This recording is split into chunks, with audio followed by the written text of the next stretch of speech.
Allah Subhanahu wa Ta'ala membuka surat ini dengan perintah kepada Nabi Muhammad sallallahu alaihi wasallam, aku berlindung kepada Rabbun Nas, yaitu Robnya manusia yang menciptakan, yang memberi rizki dan yang juga memelihara, mengatur segala kehidupan manusia.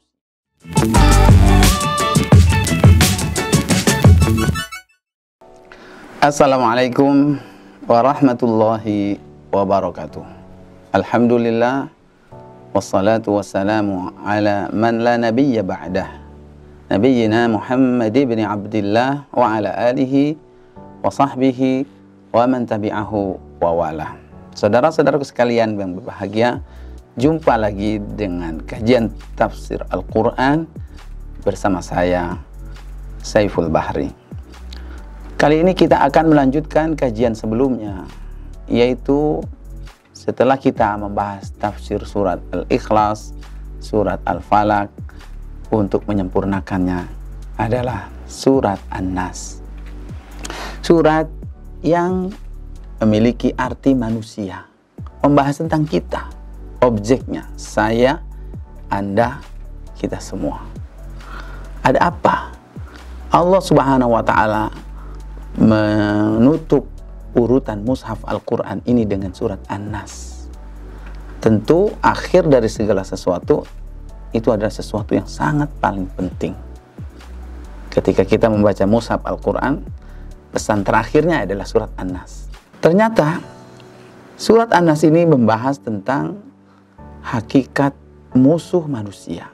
Nama suratnya An-Nas, tapi yang dibahas adalah musuh manusia. Musuh manusia yang seperti apa? Ternyata musuh manusia yang lebih tersembunyi daripada yang disebutkan dalam surat Al-Falaq, yaitu syaitan al-waswas al-khannas, yang dia tidak terlihat, terselubung, langsung menyerang, masuk hingga ke dalam dada-dada kita. Allah Subhanahu wa Ta'ala membuka surat ini dengan perintah kepada Nabi Muhammad sallallahu alaihi wasallam untuk berlindung kepada 3 sifat yang disebutkan dalam surat ini. Berlindung kepada Allah, dengan mana Allah membahasakannya dengan 3. A'udzubillahi minasyaitonirrajim. Bismillahirrahmanirrahim. Qul a'udzu birabbin nas. Katakan, aku berlindung kepada Rabbun Nas, yaitu Robnya manusia yang menciptakan, yang memberi rizki dan yang juga memelihara, mengatur segala kehidupan manusia. Pada hakikatnya sesungguhnya bukan kita yang mengatur diri kita, tetapi Allah Subhanahu wa Ta'ala, Rabbun Nas. Yang kedua, Malikin Nas. Al-Malik itu adalah raja yang menguasai, yang merajai manusia, ya, yang berhak untuk mengatur, membuat undang-undang, berhak untuk ditaati, untuk ditakuti. Itulah Al-Malik, Malikin Nas. Dan yang ketiga adalah Ilahin Nas, yang berhak untuk diibadahi, disembah. Ilahin Nas, yang dicintai, yang dituju oleh manusia, dialah Allah Subhanahu wa Ta'ala.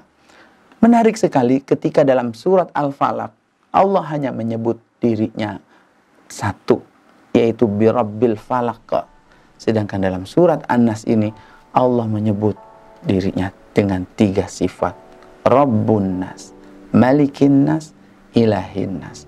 Ternyata ini pun mewakili jenis-jenis tauhid, yaitu yang pertama adalah Rabbin Nas, itu adalah jenis rububiyah, tauhid rububiyah. Malikin Nas itu mewakili tauhid al-mulkiyah atau tauhid asma wa sifat, ya, nama dan sifat-sifat Allah Subhanahu wa Ta'ala yang harus kita satukan. Dan yang ketiga adalah tauhid uluhiyah, tauhid menjadikan Allah Subhanahu wa Ta'ala yang kita sembah. Disebutkan 3 menunjukkan bahwa untuk berlindung dari kejahatan yang akan disebutkan berikut ini mengharuskan kita untuk memenuhi 3 macam tauhid ini terlebih dahulu. Memang siapa musuh kita tersebut? Allah sebutkan min syarril waswas al-khannas, dari kejahatan al-waswas, yaitu sebutan syaitan al-waswas, tukang membisikkan, memberi waswas, al-waswas. Al-khannas, yang tukang bersembunyi. Ada yang menarik para jamaah. Al-waswas, sifat syaitan yang menunjukkan kekuatan syaitan, bahwa dia bisa menyerang kita saat kita sedang tidak sadar, saat kita sedang lengah, bahkan masuk tanpa kita rasa, berbisik ke dalam dada kita. Dahsyat sekali yang namanya syaitan al-waswas tersebut. Tetapi kemudian Allah Subhanahu wa taala menyebutkan sifat syaitan yang berikutnya, al-khannas, yaitu yang tukang lari, tukang kabur, tukang bersembunyi. Kapan itu? Yaitu saat dibacakan ayat-ayat Allah, saat seseorang berlindung kepada Allah Subhanahu wa taala, berzikir kepada Allah Subhanahu wa taala, maka saat itu syaitan menjadi makhluk yang paling lemah. Jadi di satu sisi Allah menyebut syaitan dengan sifatnya yang menunjukkan hebatnya, berbahayanya syaitan itu al-waswas. Di sisi lain Allah menyebut kelemahannya.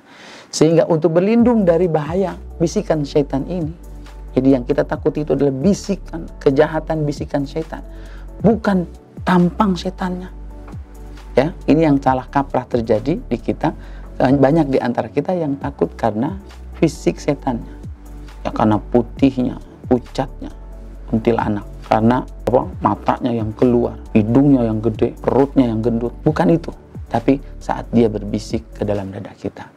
Alladzi waswisu fi sudurin nas, yang membisikkan di dalam dada manusia. Nabi SAW mengingatkan bahwa setiap kita ini ada qarin yang telah ditakdirkan, ditetapkan untuk menemani kita. Minal jinni, dari kalangan jin. Begitu manusia lahir, sudah ada qarinnya. Dan qarin itu secara bahasa artinya adalah yang dekat, yang mengiringi, mendampingi. Coba perhatikan betapa bahayanya. Karena musuh itu selalu melekat dengan kita. Karenanya disebut dengan qarin. Bahkan dia berbisik ke dalam yuwaswisu fi sudurin nas. Dia paling tahu kapan kita sedang lengah dari zikir kepada Allah Subhanahu wa taala. Bahkan tanpa disadari, kadang kita sudah terkena pada bisikannya. Alladzi yuwaswisu fi sudurin nas minal jinnati wan nas.